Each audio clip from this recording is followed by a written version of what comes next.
ప్రేమే చాలు అనుకున్నాను ఒకప్పుడు. ఇప్పుడిప్పుడే తెలుస్తుంది ప్రేమ మాత్రమే చాలదని. ఒకటి మాత్రం స్పష్టమైంది, జీవితం ప్రేమతోనే నడవదు అని. మాటలతో ప్రేమ చూపించచ్చు, కానీ బాధ్యతలతోనే ప్రేమ నిలుస్తుంది. తల్లి ప్రేమ అమూల్యం, కానీ తన ఆకలి మరిచి బిడ్డ ఆకలిని తీర్చటమే ఆ ప్రేమకు అసలు విలువ. ఒక భార్యకు ఆమె కలల్ని నెరవేర్చేవాడే నిజమైన జీవిత భాగస్వామి అవుతాడు.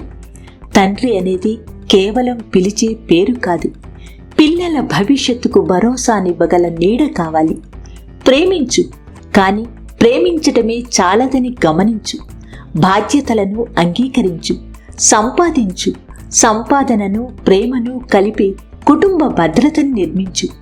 గుర్తుపెట్టుకో, మనసుల్లో నిలిచే వ్యక్తి కావాలంటే హృదయంతో పాటు చేతులతో చూపించాలి. ప్రేమ ఒక మొక్క అయితే దానికి నీరు ఆదాయం, నేల బాధ్యత, వెలుగు నీ కృషి. ప్రేమతో జీవితం మొదలవుతుంది, కానీ బాధ్యతతోనే నిలబడుతుంది. ఇవన్నీ కలిస్తేనే బంధానికి బలం, కుటుంబానికి జీవం, జీవితానికి గౌరవం.